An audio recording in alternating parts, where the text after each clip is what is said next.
Nabila, apa kabar? Teman-teman tahu nggak, untuk mendorong pembangunan yang berkelanjutan, perlu dilakukan penataan kawasan. Upaya penataan ini merupakan bagian yang tidak terpisahkan dari perencanaan tata ruang untuk seluruh wilayah. Salah satunya adalah laut. Terdapat berbagai jenis sistem penataan laut, di antaranya adalah pengelolaan laut secara terpadu, dikenal dengan istilah Integrated Coastal Zone Management. Pertama kali dikemukakan pada Konferensi Pesisir Dunia yang digelar di Belanda pada tahun 1993. Pengelolaan ini pada dasarnya ditunjukkan untuk mendapatkan pemanfaatan sumber daya dan jasa-jasa lingkungan yang terdapat di wilayah ini secara berkelanjutan dan optimal bagi kemakmuran rakyat. Oke. Seperti yang dikatakan Kaila tadi, bahwasanya untuk mengimplementasikan pengelolaan lingkungan laut dan pesisir secara terpadu pada tataran praktis, kebijakan, dan program, terdapat 5, yaitu yang pertama, penerapan konsep pembangunan berkelanjutan. Yang kedua, mengacu pada prinsip-prinsip dasar dan pengelolaan lingkungan laut dan pesisir secara terpadu. Yang ketiga, proses perencanaan pengelolaan lingkungan laut dan pesisir secara terpadu. Yang keempat, elemen dan struktur pengelolaan lingkungan laut dan pesisir secara terpadu. Yang kelima, penerapan pengelolaan lingkungan laut dan pesisir secara terpadu dalam perencanaan pembangunan daerah.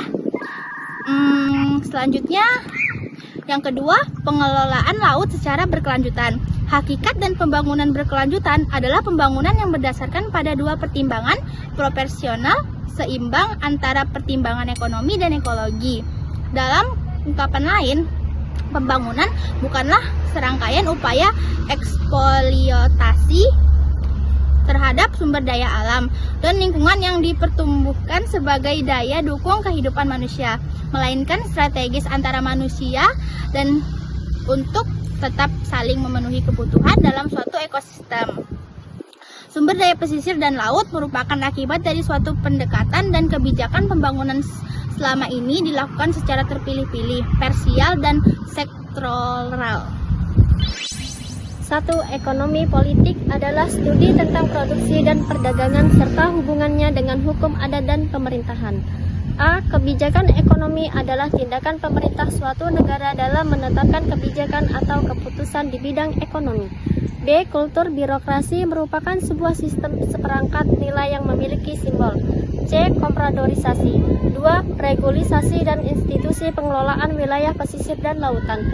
A. Sistem sosial adalah jaringan terpola dari hubungan yang membentuk keseluruhan antara individu, kelompok, dan institusi.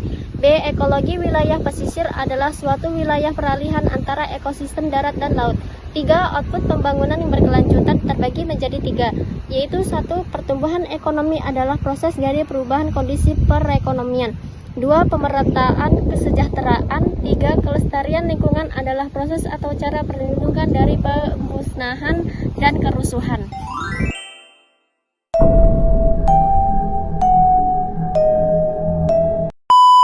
Pengelolaan sumber daya terumbu karang tidak dapat dilakukan sendiri-sendiri, namun harus dilakukan secara terpadu oleh beberapa instansi terkait. A. Dasar pemikiran